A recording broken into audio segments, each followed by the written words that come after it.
Be here now. Just be here now.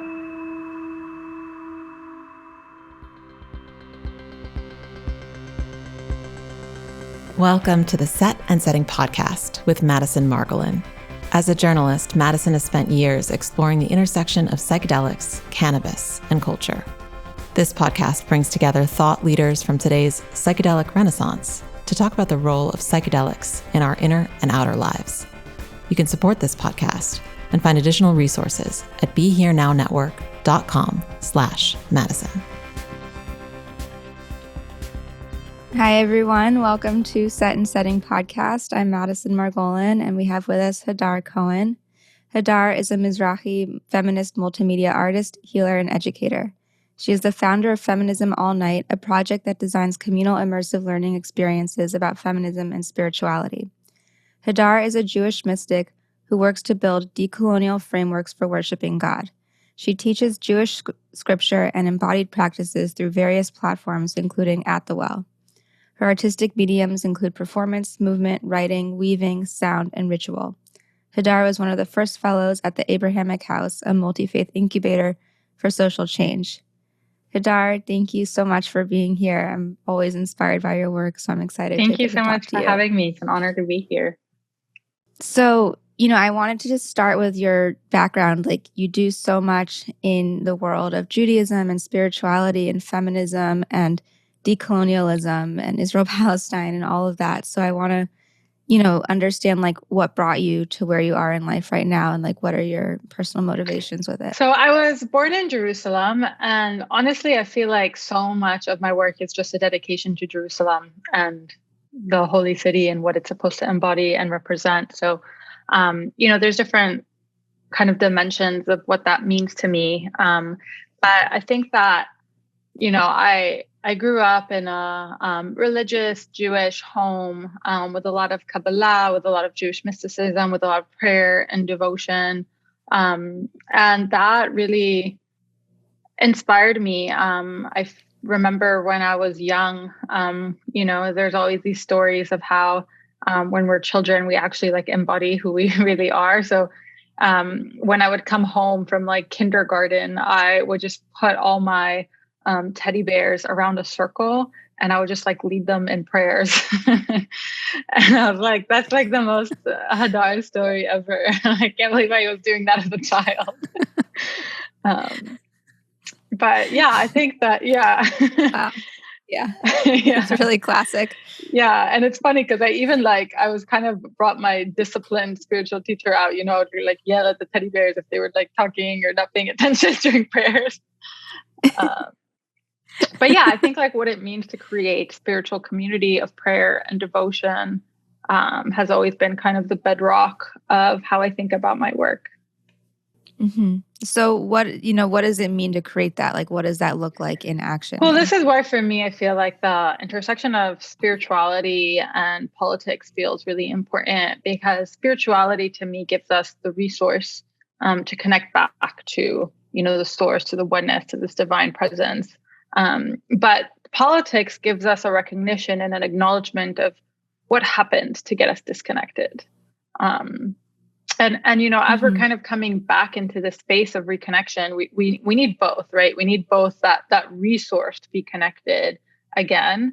And we also have to have the acknowledgement and the reconciliation of what happened when we were disconnected and all the forces that led to that and how we, don't repeat that. So, I do a lot of writing and teaching about spirituality and about politics. And, I think my whole life has been trying to weave those dimensions together. I'm also an artist and I make a lot of art, particularly because I started really kind of exploring how all of this just lives through the body.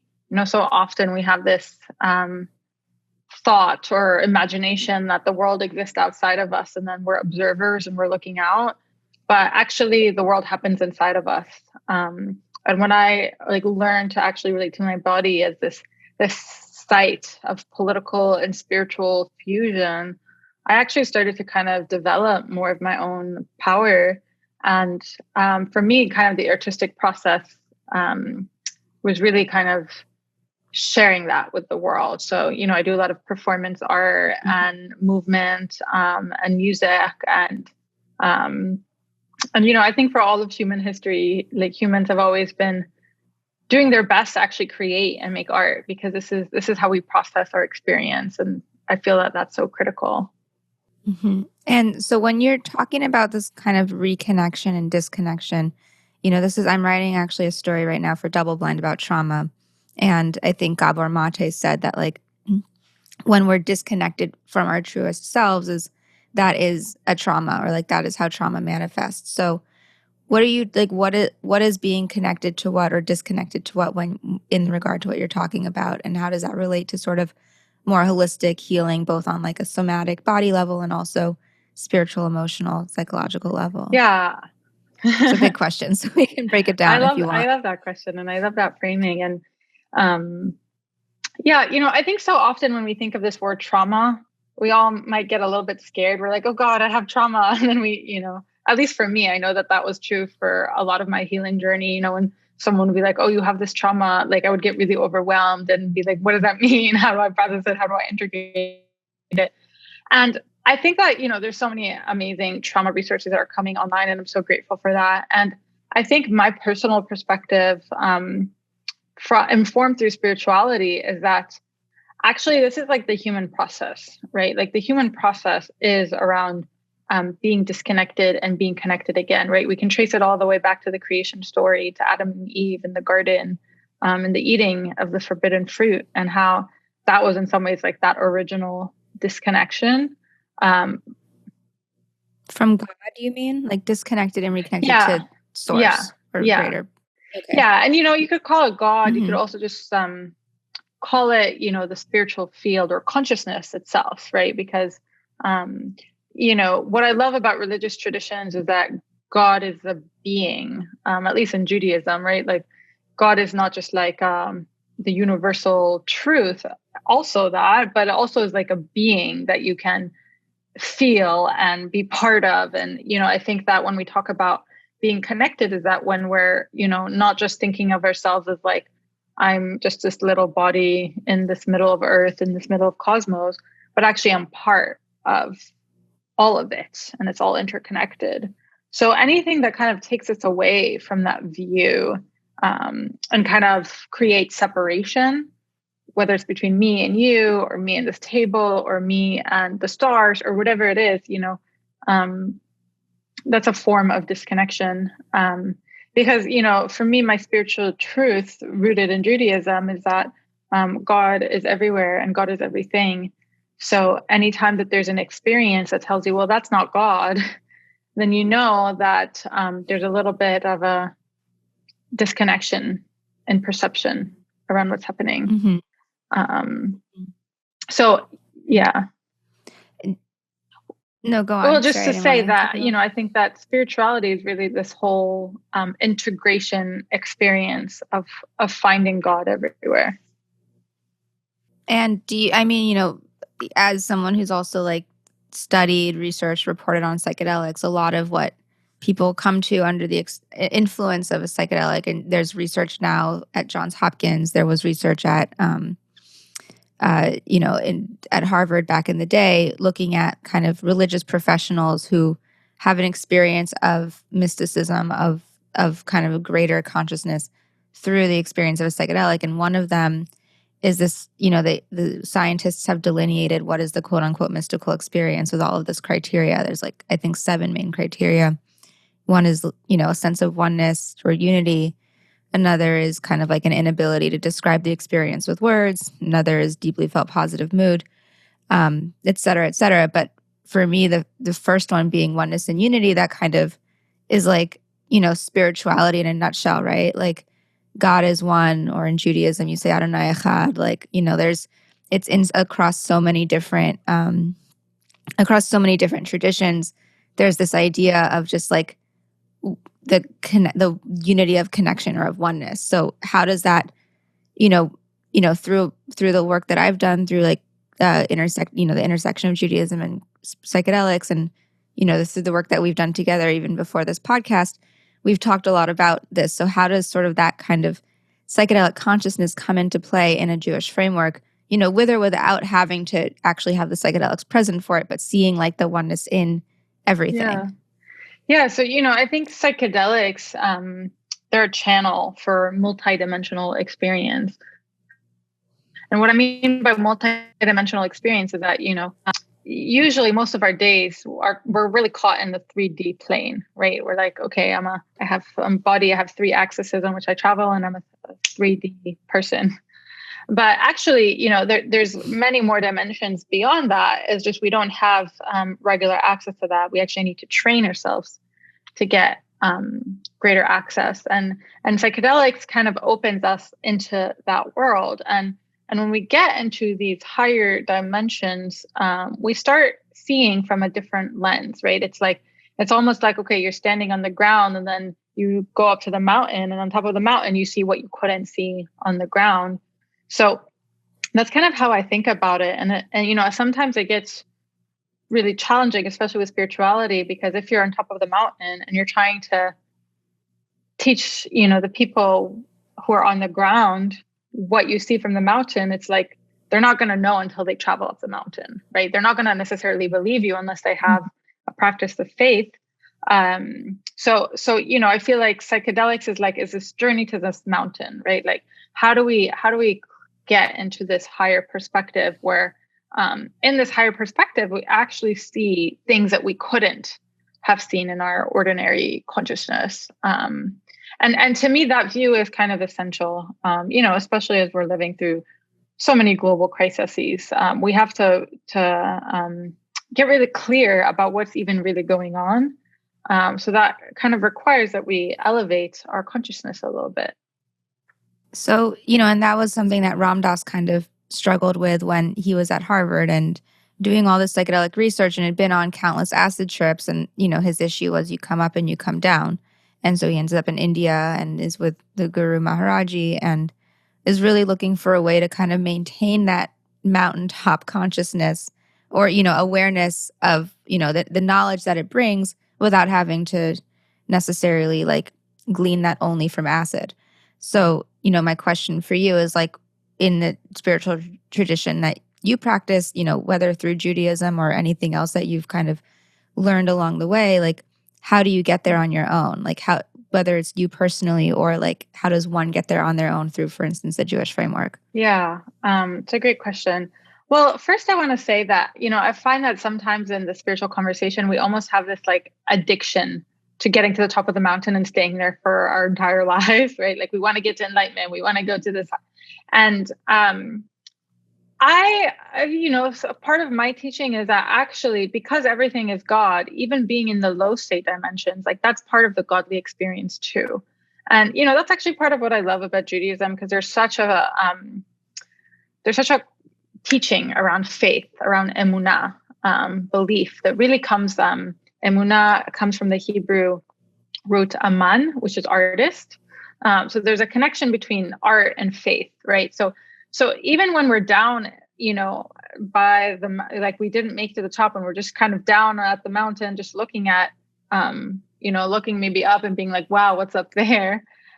There's skills that we can cultivate like faith that are incredibly potent. So sometimes we don't necessarily have to know everything or to be everything that, we want to be, but just having this faith and this, and it's actually very interesting because I feel like now in the justice world, people talk a lot about radical imagination and how stewarding that is actually critical to our movements. And I think that that's actually a related teaching, right? So it's like, okay, if you can't get to the mountain, like what does it look like to just rest exactly where you are and just cultivate faith of what's possible? So that I will say first. And the second, to actually, get to like, okay, what does it look like for me personally to get up to that mountain? Well, sometimes it is like sitting in meditation. I have a pretty deep meditation practice of coming back to the body, into the breath. But I think that it's more than just the practice itself. It's more of the consciousness and the awareness, right? So it's like, I could be, practicing and being on my cushion, but I could also just be out in the world and seeing the world from a different sight, right? Like sometimes I do these practices, especially when I'm driving. And actually, when I'm driving and I'm in traffic, like I think that's actually my biggest spiritual practice because I can get really impatient. And then I always like try to work with that, right? Like how do I work with this experience and actually understand what's happening in this kind of more contracted space, and be there, right? Because it's like when we bring our expanded consciousness into the contracted spaces, like that's the healing quality. And to me personally, that's a responsibility as human beings. It's not just to climb up to the top of the mountain and be like, see you all later, everyone who's not here. But actually like, okay, like to practice this going up and going down. It's like, I actually think a lot about the story of Jacob's dreams and the ladder when he saw the angels going up and down. He didn't just see the angels going up, the angels were coming down too. And they knew how to do both. They knew how to go up and how to go down. And sometimes it's actually more difficult to come down than it is to come up. So I think practicing that fluidity and not getting attached to being up there or being down there, because it's all part of that same process. Can you just, for those who don't know, like in a nutshell, just tell the story of Jacob and the ladder and the sure. angels? So Jacob, he's one of the central ancestors in Judaism. He was running away from his home because his mother, Rebecca, told him to, because he took the birthright from his brother Asa through his mother's kind of advice. And his brother found out and he got really upset and wanted to kill Jacob. So Jacob ran away to his mother's brother, Lavan. And on the way, he didn't know where he was going. He didn't know what was happening. He didn't know what he was going to find. So he went to sleep on his journey, and he took a rock and he put his head under the rock. And when he went to sleep, he had this beautiful vision of the angels kind of going up and down the ladder. And he had this awakened kind of experience in this God revelation moment that brought him, support and vision around his path. And so on the topic of Jacob, there was a chapter in Aria Kaplan wrote a book on Jewish meditation, and I think the chapter is called Unity, and it talks about the Shema, which for the audience is like one of the most basic Jewish prayers. It's basically the idea of it being like, God is one. Like, I am your God. I'm one God. This whole concept of unity. And the way Aria Kaplan described it, especially this is a book, A Practical Guide to Jewish Meditation is what it's called, is that first Jacob, who then took on the name Israel, had to start with Shema. And it was like the sound of the words was almost what was necessary to get him into this kind of expanded meditative state. Before then, God could communicate with him and call him Israel. So it's this like idea that there is like in Israel, a person who connects to the divine within each of us. But in order to really like to access the Israel within each of us, you have to first get into that state of consciousness, which is why the meditative syllables, even, whatever your mantra is, whether it's Shema or whatever, is what's going to kind of like be the path to getting there. Is that something that you've heard of, or have you read that book, or know what I'm talking about here? Yeah, I've read that book, and I think it's interesting you bring up the Shema, because those first two letters, the Shin and the Mem, are so powerful in Judaism, right? According to Sefer Yetzirah, the book of creation, those two letters are part of the three mothers, they're called, which is basically the three elements of creation. So the Shin represents the fire and the Mem represents the water. And we can kind of hear it through the sound, like sh is like a fire and the is like the water quality. So actually also when we're doing the Shema, we're also kind of uniting the fire and water element, which in Judaism, they're the core elements of transformation. There's a lot of discussion, especially around, purification rituals and how we purify our vessels. And do we use fire or do you use water? Because they both have transformative capacities, and they're both so central to Judaism and so many of our practices. We have so many water and fire based rituals. But I think, and this is something that I've actually found in my own personal practice of the body, is like, how do I be with my water and be with my fire, right? Like, how do I be with my softness and also with my, spark with this? And how do I, unite them? You can sometimes also think about it as like the masculine, feminine kind of coming together. And so, I really love that vision of integration of those elements, because I feel like, like when we learn how to be with both at the same time, through there we kind of get into the space of unity, of oneness, right? It's not just like, okay, this element here and that element here, but actually both together are operating together. Mm-hmm. I mean, that also reminds me that, just take the word shalom, for instance, also has the shin and the mem, and the vav, the o sound. And, I was listening to something by Victoria Khanna.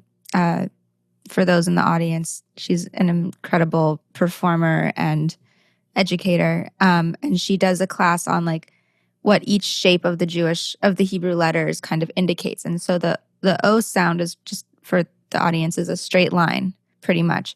And it's like this Om is like those, everyone here knows Om, right? And so that, the straight line really just like indicates like the up and down from the ground up into the cosmos, and, just that direct connection.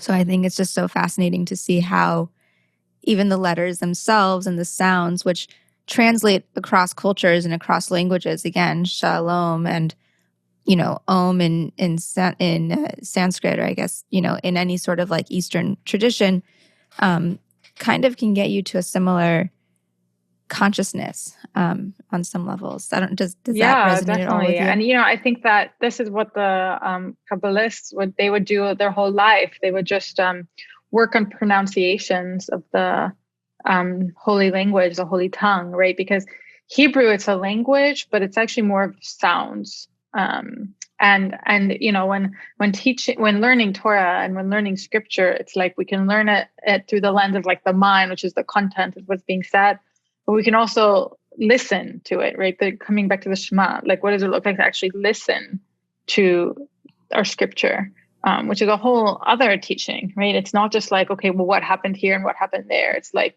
how do I listen to the sounds and the connection between the sounds and the relationships there? And according to Judaism, the world was created through the word, which the word is like basically a sound vessel, right? It's like, it's taking specific frequencies and creating a little vessel of it. And that's kind of, the power that brought forth the Big Bang, like I think that that's quite powerful and quite true, because so much is carried in the sound waves.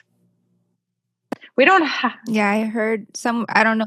Well, I just was going to say, we don't have that in the same way when we speak English, right? Like English is not necessarily a language that's connected to the body. Like in Hebrew, when I speak Hebrew or when I'm learning the Holy Tongue, it's like there's a direct relationship of that word and what's happening in the body and what's happening in the cosmos. So this is why it's also seen as like a magic language, right? Like the Aramaic saying like abracadabra, which is literally, was used for magic, but literally means like the thing is as it is said, meaning that the power of magic is actually through the word.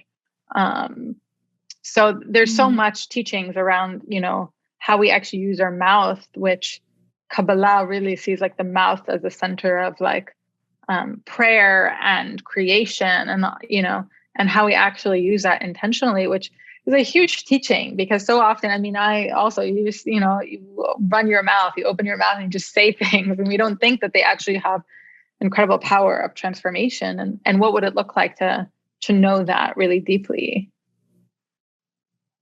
That's something I heard, and I don't know what this can be attributed to, but just the notion that words create worlds. where is that a Jewish? I feel like someone told me it was like Hasidus or something, but I have no idea Yeah, where it comes from. But I did study linguistics undergrad, so it's, for me, it's also really I satisfying love to that. Yeah, it's hear. definitely a Jewish concept. Yeah. So, I mean, you also were talking about sort of the embodiment of the language. And when we were talking about the Shema and integrating the elements of fire and water, in an embodied way, like what do these embodied, almost like physical Yeah. practices look like? Yeah. So, as we're talking about integration, it's also like we have this big integration between spirit and matter, which is, I think, the biggest one, right? Like, how do we integrate the physical with the spiritual?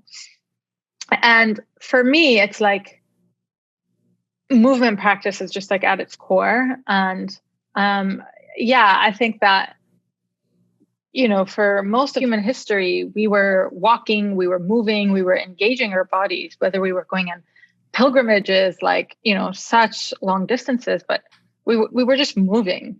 And I think that, in recent years, especially through the rise of technology, which is a blessing in so many ways to our world, but it also is a limitation for our bodies because we so often just spend days and we just forget to even move. And to me, movement is really like the core of process and expression. And this to me is related to Kabbalah too, because so much of Kabbalah is actually understanding the geometry of the body. And this is founded in this belief that the body, is made in the divine image. So how do we understand this divine image, right? We literally have this body that makes all these shapes. So how can we actually use that as a way to understand the divine nature? So for me, like dance and performance art, like when I just need to get back to my center, get back to my root, I'll just, take some time to just like allow my body to really express itself. And sometimes I make art of it, I'll just put my video on and just kind of, and then usually what happens, and this is actually how I started performance art, is that I actually started performance art when I was like in this very depressive space. It was following my grandma's death and I couldn't move. Like I literally was so depressed and I was filled with so much grief and I just couldn't move. And I would like just cry a lot and just feel so sad. And I just decided to, like, okay, like what if I just do this experiment? What if I just like showed what it feels like to be in the space that I'm in? So I just did these experiments. This was in Jerusalem, and as a project I called Jerusalem in Exile. That's how I felt. But like just putting the video there and allowing my body to move. And so often my experience was, in the actual space of recording it, I would feel so horrible. And I'd be like, I don't even know what I'm doing. This sucks. Like and then I would just not touch it for a couple of weeks. And I would come back on my phone and I would watch it and I would see this incredible beauty. And I would be awed by it. And I was like, wait, what? That's me. That was my process. Like internally, I was feeling so awful, but externally, there's all this beauty there. And that's kind of what I see as like the artistic process is that, is seeing beauty, even in the most painful places. Because I think that everywhere that you can find beauty and what does it look like to really, invest in that. So, that's a big way that I connect. But I think my daily practices try to integrate this combination between having some movement and then returning to the stillness and kind of having this flow between both. Well, I mean, going back to the thing you said about beauty also is sort of like that is the connection for emunah, right? So, emunah meaning like faith, belief. And you said the root of that word is also related to the word for art. So for me, like the way I interpret that is like when you see that like everything is sort of God's creation, everything is sort of this piece of art, is that sort of what then engenders the faith? For sure. And I think you can also think about it in terms of time, right? Because Judaism is such a time-based religion. It's like we can think about it in terms of space, but also like thinking of it in terms of time, I think is really interesting because when we look back at our childhood or our teenage or whatever, maybe there was a moment where in that moment, we weren't feeling that great, but then time passes and later on we look at it from a different lens and we see something else. So I think that's also like time bending kind of technique of how we can find beauty in moments later too. And yeah, I think this pursuit of finding beauty is in some ways very correlated to the finding God everywhere, right? Like the seeing deeply, right? Because when we really see beauty, beauty doesn't, there's no utility there, right? There's no like, oh, like this is beautiful, so let's do the, there's no reason, there's nothing to do with it. There's just this experience of complete presence and being, which I think is part of spirituality. Yeah, I mean, absolutely. Like there's a few things I want to respond to in that. I think like three different things. So I'm gonna have to organize my thoughts. One is that, when you are creating art, you're also kind of, and like creating beauty, you're kind of, as the creator, you're accessing like this sort of piece of divinity within yourself. And, specific to dance, like I have this whole theory, I guess you could say, is like, I was in India a few years ago, and one of my biggest issues is like getting in touch with my gut and my intuition. And it's just, very hard for me sometimes. And I met this Indian guy who said to me, to do that, just dance. And I was like, okay, but like, why? I mean, I love dancing. I hula hoop. I do all of that. And it, he didn't really explain it, but it gave me something to chew on over the past couple of years. And for me, it's sort of like if you think of your soul as this like flame, like this internal flicker, and each flame has a flicker, which is sort of like the dance of that soul, of that flame. When you dance, you're kind of able to make these like physical parallel movements to like what your internal soulful flicker is. And so, when we can like embody and reflect and express like the movement of the soul of our internal flame, you take that in a microcosm of dancing, but then you can sort of like apply that out into like, how do we move through the world? Like, what is the dance of our lives and the paths that we're on? So that's like my personal philosophical spiritual relationship with dancing. I love that. That's really beautiful.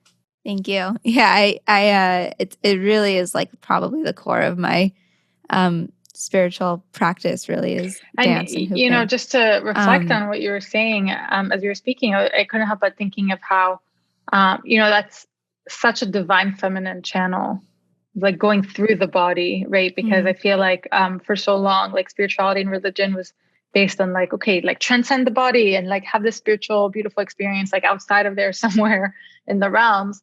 But actually like this more embodied and I think more feminine way of like, okay, actually you can have all that, but like through the body. I think that's really potent and that's so much of what we need. Well, that's also, when we talk about flow state and like, and that's sort of, this podcast technically is a podcast on like psychedelics, right? And I feel like we're talking about such psychedelic concepts without having to actually talk about the drugs themselves.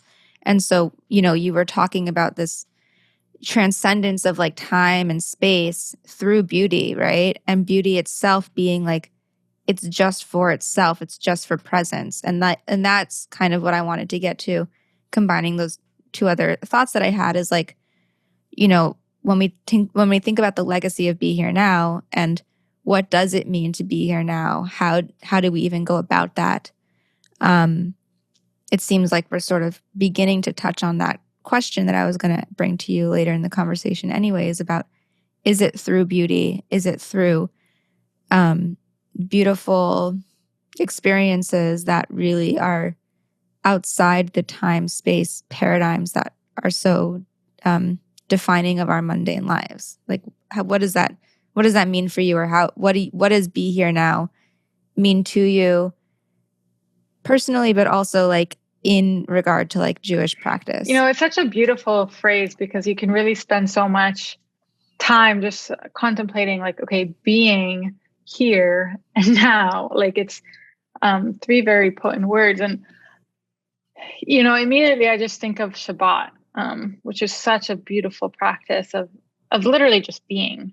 And I actually remembered a non-Jewish friend who was learning about Shabbat, and we were in the same, spiritual program, and she was just like, wait, Jewish people literally have a day in the week where they just do nothing, and they're just instructed to just be, like totally be. And I was like, yeah, that's what we do. She's like, this is revolutionary. This is so incredible. And, I do think that, so much has been written about how Shabbat has been in some ways a bedrock of resilience of Jewish community. But I really believe that because, instead of giving ourselves away to production and externalization and, all these forces that can get very addictive, right? When we're in like this, like, let me create, like, I am what my work is, right? We have all these thoughts that we think, but actually, and I think about this all the time because I feel like, okay, like I'm putting my work out there and the work is representative of me, but then I have to remind myself that it's like the work is an expression of me. It's not me, right? It's just an expression. And actually what I'm putting out into the world is me as a being. And that's way more powerful than the product that comes out of it. So I think this way of just of allowing for being and really resting in that space without having to do anything about it, but just truly being and for me, it's a lot about also opening up to the mystery. So it's not like, okay, like let me be, and then this and this and this will happen, right? But it's like, let me be and come with an open heart and open perception about what is possible, which is very similar in psychedelics. It's like, okay, you have an experience one time and then you take psychedelics another time, and sometimes you expect it to look the same way and it might be totally different, and you just don't know because there's an element of mystery there. And so this beingness is actually permissioning the mystery, and it doesn't grasp attached to it in any way. It just surrenders into it, and it fully just allows mystery to express itself without fear. So for me, I feel like that's a spiritual state that I try to cultivate. Well, I think also so much of it is just like allowing what is to just be, right? And like the mystery being like, it could be anything. It could be good. It could be bad. I mean, I think when you're coming from like a more that mountaintop perspective, good and bad, there isn't really such a binary because, I think part of what like faith is about is like, even the bad is for the good, right? If it's all from God, then it has to be good. And so like how, I mean, I guess, yeah, like how do you then reconcile like when you allow something to just be, even if it's challenging and hard and, insufferable and, all of these things, like how do you then transform that, or at least transform your perception of it into seeing that it's all from God, or that it's all from a place of goodness, potentially, if that's your spiritual orientation, I guess. Yeah, you're making me think of, I did all these healing kind of trance sessions, and we would kind of journey into different realms of different places. And there was a few times just like in a row that every time I would kind of go into this mystical space, it was always going to like the hell realms, like really, really dark places, like really intense amount of just like seeing like the horrors of humanity. And it would just like keep going for some time. And I kept being like, why am I always going to the hell realms? Like, where are the like pleasure realm? Like, where are the other things? And after I kind of that experience, reflecting back on it, and like when I finally kind of made it through to the other side, I was just like, I actually kind of missed the hell realms because there was actually something really, really deep that happened for me there. And especially it's like that transformative space, astrologically, we talk about Pluto as ruling the underworld, and Pluto is kind of actually seen as a transformative power. So it's actually like us, when we think about darkness and these spaces that are more challenging, they're actually spaces for transformation. And it's spaces where our power can actually be cultivated and expressed. And, in some ways, I think that that's the human journey. This is why we're on Earth, is to transform ourselves and each other. So remembering that, it's like, it's not always fun to just be in heaven all the time, right? Like we our souls, they want to work, they want to heal, they want to love, they want to have this transformative power. And I think that the darkness really brings it out of us. The key, of course, is to be connected. In my practice, I call it the thread of light, right? So even if you're going into these like caves or crevices of consciousness and all these places, you bring with you this thread of light that is connected to everything and to all, because then you're just kind of threading it. And I'm a weaver, so I always like weaving metaphors. But like, you just, wherever you go, you just carry with you like this thread of light that is connected to the Ein Sof, to the infinite light. Mm-hmm. And I find that then you're basically unstoppable. You can go anywhere and even to the very dark spaces, and they don't have a hold of you in the same way. Mm-hmm. I mean, that's reminds me of the idea that, this is from Rabbi Nachman, or, the Breslov Hasidus.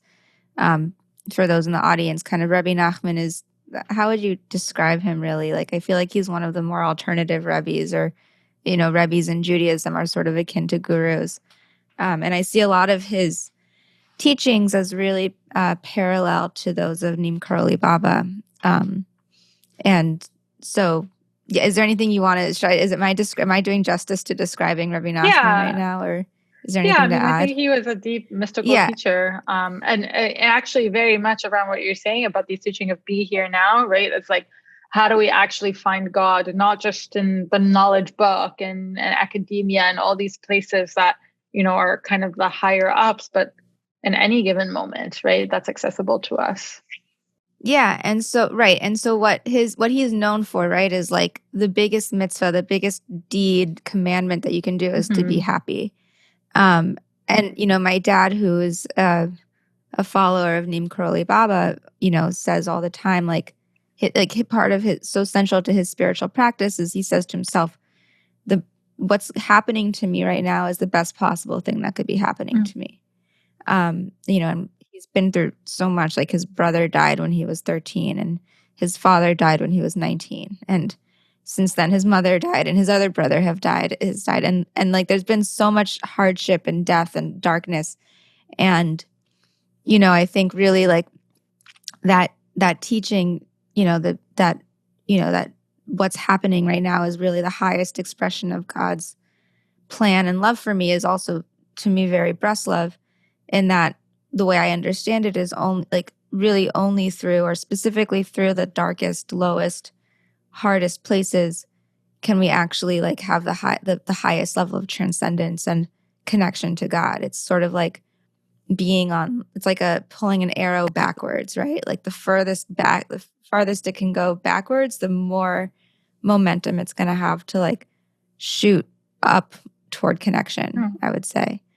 So, I mean, like, and again, Rabbi Nachman for me is like very close to my heart. And, it's because of teachings like that. And I know that a lot of his followers also are people who are coming from, more alternative backgrounds, have had their experiences with psychedelics, for instance, have returned to faith after, having had so much difficult and strange journeys, I would say. Yeah, and I think you see this throughout, all spiritual traditions, is that the greatest spiritual leaders are not the ones who just had the best lives or like the happy lives, but actually went through so much pain and struggle, and that actually is the path, right? It's not like this avoidance of darkness, but actually this invitation to go through it.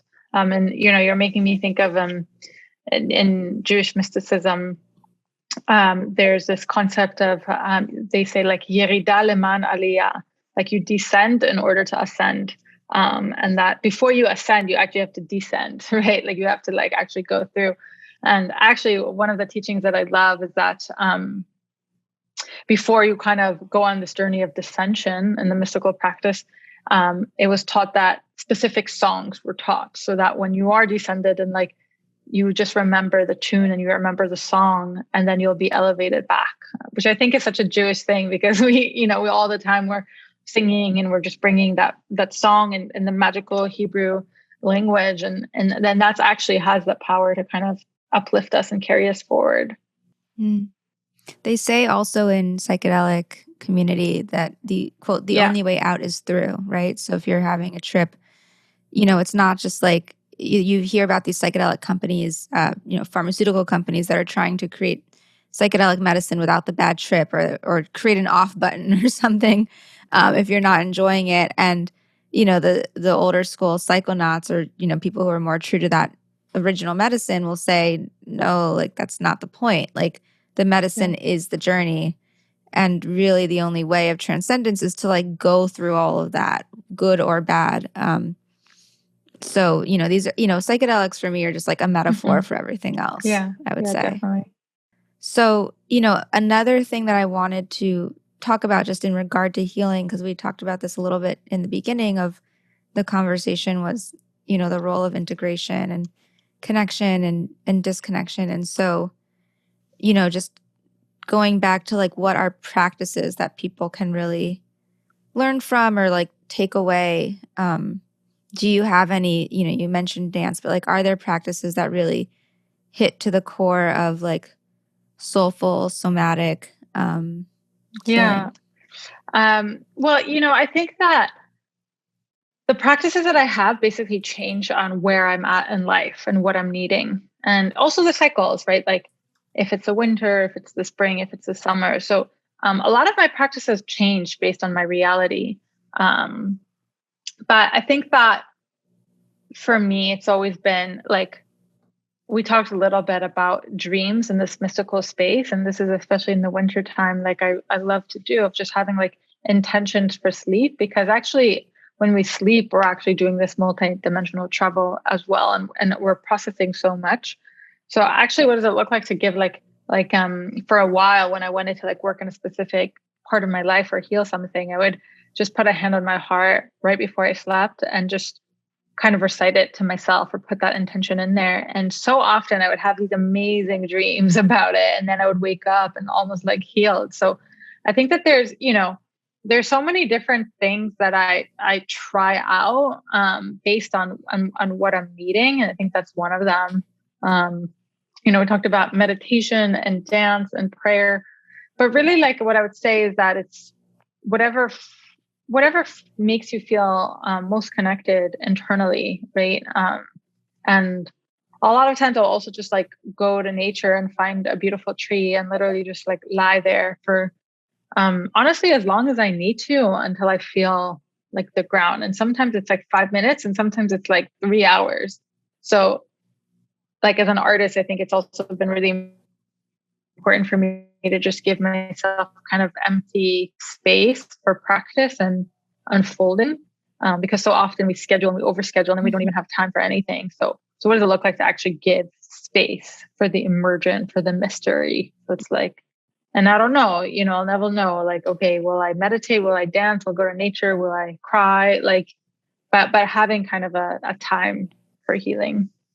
One thing that you were talking about giving space, and I was thinking also about taking up space. And we think of meditation and prayer as like kind of transcending the space that we take up. And I wanted to ask you, and this is maybe a little bit random, but you've talked about like prostration, and you think about that as like you're taking up all this space on a carpet or wherever you're doing it. So can you just talk a little bit about that? Well, yeah. I mean, a big practice that I have is this connection between body and land, which I think is in some ways like the most important conversation we need to have as a society. Like, what is our connection as a body and especially understanding, the trends of displacement and all of that. But my prostration ritual, I'm a weaver, so I also make rugs. And this is something I started a couple of years ago, is kind of making my own rugs and having the prayer practice of kneeling and of putting my forehead to the ground. And I think that, I'm like writing and speaking all the time. And for me, what has really kept me inspired to continue is to have a practice of humility and have a practice of surrender and have because so much of my work, like it all comes directly from God. Like sometimes I don't even know how it's all going to unfold. And it's really like this divine blessing. So prostrations in this way of connecting to the land, right? It's literally the body connecting to the land, connecting to spirit, this whole kind of connection. So for me, that's kind of like such a core part. And even, sometimes before I'll teach, I'll just like prostrate and put and kneel and show that offering, because it's like, I think I don't want to teach from a place of ego. I want to teach from a place of humility and surrender and acknowledgement of the divine field that works through me, but through all of consciousness around me as well. Mm-hmm. Wow. Well, I have so many questions for you, and it could probably take me, the rest of the day. But is there anything that we didn't talk about or focus on that you want to, just end on, or any note in that regard? I feel like we touched base on so many things. I'm so grateful for being on this podcast. Thank you so much, Madison, for inviting me to be here. Such a pleasure. Yeah, of course. Yeah, thank you. Yeah, I think really the audience, like Hadar, you really have so much to offer. Like, we really just scratched the surface. So I really encourage everyone to look into Hadar's work. She has amazing things to say about, Jewish ancestry and trauma and healing and Israel-Palestine and identity and politics and all of the above. So how can people learn about your work? Where can they follow you on social media? All of that stuff. So I have a website. It's hadarcohen.me, and I have a newsletter so people can sign up for. I also have a Patreon if you want to support my work. It's just patreon.com/HadarCohen32. And my Instagram, which is at HadarCohen32, which is where I share a lot of my work and also more of my personal life as well. Mm-hmm. Cool. Well, thank you so much. And, I'm excited to continue the conversation. So we'll talk soon.